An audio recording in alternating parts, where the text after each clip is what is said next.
what's fascinating about this.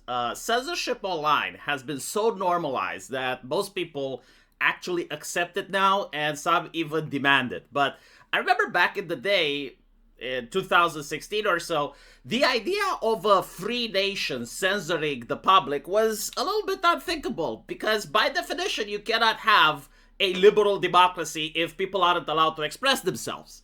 And you can see today how the United Kingdom genuinely wants to become like China.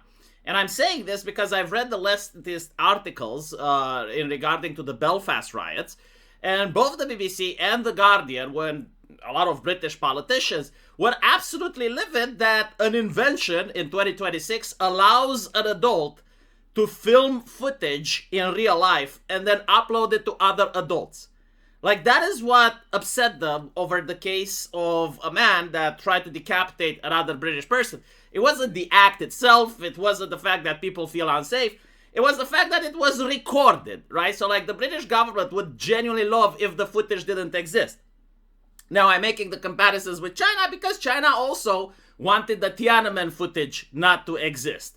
And so you have like governments that basically want the public to be unable to share information amongst each other, even if the information isn't editorialized, even if there's no hatred in it, it's just the blatant footage. And this is why they considered Elon Musk to be part of the problem, because Elon Musk's platform allows that. And so if the British government is to survive, they need to crack down on the internet.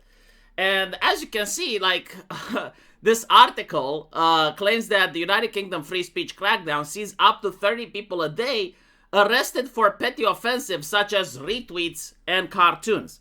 Now, again, I'm generally thinking that this is part of the psyche of a lot of people in the Anglosphere now, especially if you're on Twitter. Like, you notice that they genuinely consider cartoons to be harm. Anyone that has used the online social media, you know the freak out over things like Stellar Blade, and most of the people freaking out are from the Anglosphere, while the rest of the world are looking at them like they're insane. But the reality is that, no, like, the government has trained them in order to treat fiction, jokes, metaphors, or anything like that as serious problems. And they're doing this to normalize this type of behavior. Whereas you can see here, you have, 2, 4, 5, 6 police officers with 2 cop cars sent to investigate someone over petty online offenses.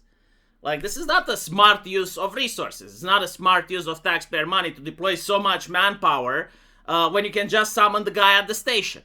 But the reality is that this is the punishment, right? Like, the process is the punishment, because the whole concept is to intimidate, to shame him over his neighbors, to make the neighbors feel unsafe of this guy, right? Like, imagine you're with your family and all of a sudden you see that 6 or 7 police officers are going to visit your neighbor, right? Like, you immediately think that he is a danger to the public.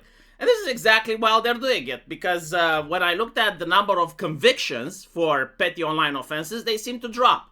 So basically what happens is that you get the cops visiting you, you get, being placed in a statistic, a survey. Probably you get forced to go to the station, you may waste 1 or 2 days, now you have to explain at work. And eventually you may have your name cleared, but again, you know how public opinion works. It doesn't really matter if later on you had your name cleared.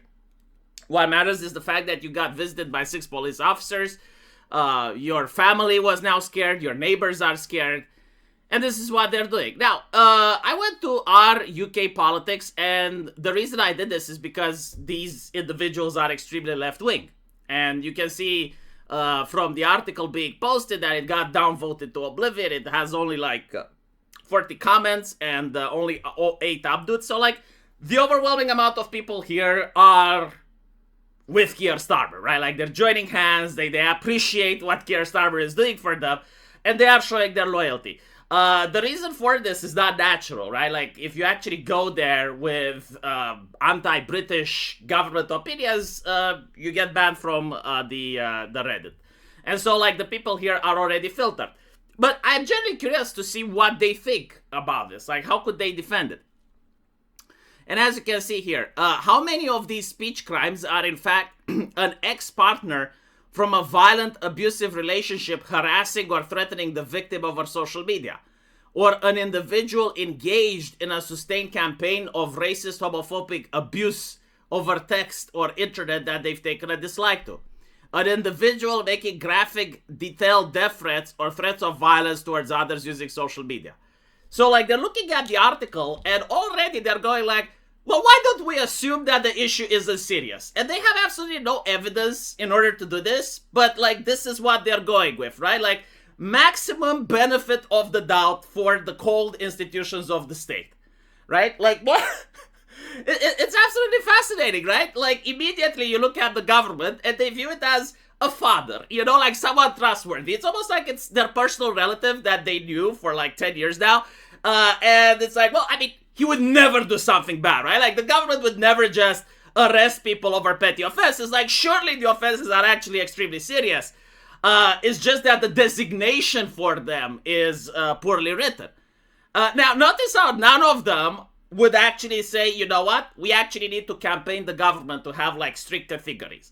Like, if this is the case, right, like, if you actually have individuals that are ex-partners from violent, abusive relationship, harassing or threatening victims, individuals making graphic, detailed death threats, so, like, some death threats are fine, but, like, these ones are graphic, right?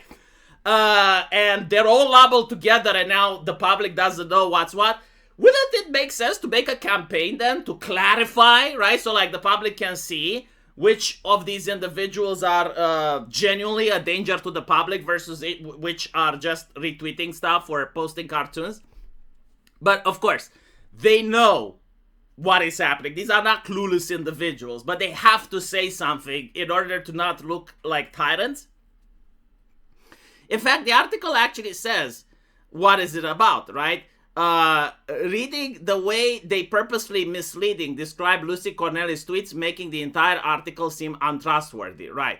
So basically, the article is about a lady which posted that she was in support for mass deportations, talking about how an Al-Qaeda supporter that committed the terrorist attack was a migrant.